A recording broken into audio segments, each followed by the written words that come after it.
to someone here, and I think Pierre's the guy. Okay, but if you stick with the leader, do you stick with the leadership style? Because I don't think it's helpful to be fighting with Doug Ford. I don't think it's helpful to be fighting with Tim Houston. You've been at war with the Parliamentary Press Gallery, you know, calling people liars because they get subsidies. Not you, I want to make that very clear. But this has been the thing that, you know, because I work for the CBC and we get government money, we're going to lie for the government. I mean, it just creates all of these fractions and tensions and makes people question, you know, the seriousness of things. It's official. The CBC just isn't biased, it's fully weaponized. And now that unelected banker turned politician Mark Carney has clawed his way into power through the back door of a Liberal minority, Canada's state broadcaster is going to lie harder, louder, and more aggressively than ever before. They were Trudeau's spin machine. Now they're Carney's comms team. Let's be honest, though, the CBC stopped being a journalistic institution a very long time ago. Today, it's a taxpayer-funded disinformation factory, and if you still had doubts, Carney just erased them all, because Carney promised to give CBC a $150 million boost in funding, despite record low ratings, plummeting public trust, and viewership numbers so bad they'd be canceled if they weren't subsidized. So why is Carney throwing money at a network nobody watches? Well, it's simple. He knows they're in the bag for him, and they know their jobs depend on it. If you ever wondered why Rosemary Barton acts like a protective wingman whenever somebody says something harsh but true about Mark Carney, it's because she's auditioning for survival. They're all acting like their pensions depend on Carney staying in power, because they do. But first, let's go back a step. The CBC is the only broadcaster in Canada that doesn't answer to independent oversight. Private broadcasters like Global, CTV, almost anyone else on terrestrial TV and radio have to follow the rules. They're accountable to the Broadcast Standards Council. If they air something false, they have to publicly correct it on air. If they screw up, they answer to a panel of peers, not their own HR department. But the CBC, oh no, they investigate themselves. If they lie and you complain, your complaint gets sent to their ombud or ombudsman, a CBC employee hired by CBC management, paid for by your tax dollars. It's a farce. And this matters because they've been caught lying again and again and again with no real consequences. Case in point, the war in Gaza. After the October 7th massacre, where Hamas terrorists murdered Israeli civilians, raped women, and kidnapped children, the CBC told its journalists not to call Hamas terrorists, even though Hamas has been officially listed as a terrorist group by the Canadian government since about 2002. And when Hamas falsely accused Israel of bombing Gaza's El Al-Hi hospital, CBC ran the story like it was gospel. No verification, no sourcing, just Hamas propaganda laundered through your state broadcaster. And even when it became clear that it was a misfired Palestinian rocket, CBC never issued an on-air correction. B'nai B'rith, Canada, called them out, saying the CBC actively spread terrorist propaganda. That's not a one-of. There's a pattern, because there's also the Kamloops lie. Remember the story that set the country on fire? 250 unmarked graves at the Kamloops residential school? Now, if you get all your news from the CBC, you would not know that no bodies have ever been exhumed. There's no forensic evidence, but the CBC ran with it again and again. The government canceled Canada Day. Churches burned. They were vandalized. And anyone who asked the questions, well, they were called a denier, including our own Drea Humphrey. Drea dared to ask for evidence, and she dared to say, hold on, this lie sent the country aflame and stoked anti-Christian hate. And shouldn't those, including the politicians who spread the lie, now be forced to apologize? Hello, Mr. Singh. Drea Humphrey with Rebel News. Your party takes great pride in standing against hate such as white supremacy, Islamophobia, and online... Sorry, I didn't get your outlet. Drea Humphrey with Rebel News. Okay. Your party... You know where I'm going to go with this, all right? Can I speak? Yeah, you can. I'm just going to say you know where I'm going to go with it, though. Your party takes pride in standing against hate such as white supremacy, Islamophobia, and online hate speech. Yet you stay silent about ongoing attacks against Christians, even after Conservative MP Jamil Javani's order paper question revealed that over 200 churches have been targeted by arson and vandalism since claims of remains being discovered at former residential schools swept the nation in 2021. These claims have been disproven by bands that excavated and remain unproven by those that have not. Will you condemn the rise in acts of hate against Christians today and explain what your party will do moving forward to keep Christians safe from hate in Canada? Again, thank you, but I'm not going to respond to an organization that promotes misinformation and disinformation like Rebel News. So no, I'm not going to respond to your question. Please keep the questions and answers short. We're just getting up to the time. Perhaps you didn't hear me.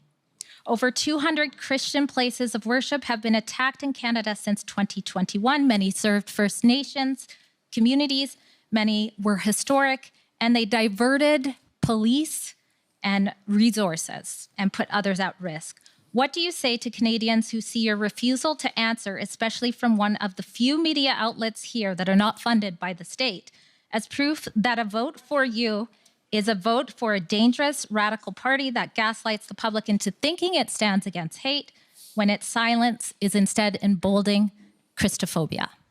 Your question is another example of why I don't respond to agencies like Rebel News that promote misinformation and disinformation. And Rosemary Barton, Canada's taxpayer-funded mean girl, well, she went on her national TV program during the 2025 federal election debates and accused Drea of residential school denialism. No proof, just a smear. A racialized, to use their language, female journalist publicly defamed during a federal election by the national state broadcaster. I think we have to sort of address the elephant in the room. How are these people chosen to answer these questions? And I don't know if either one of you have an answer for that, but I think there will be people at home saying, some of these seem like odd questions, some of them aren't getting answered. How come we've heard so often from this one particular outlet? Any idea what's going on there? There's three right-wing, very right-wing media, we can call them media, websites that are present in there. They get in line to ask a question like anybody else. Their accreditation has been approved by the Commission of Debates, and so they get the right to stand in line and ask a question that they choose to ask.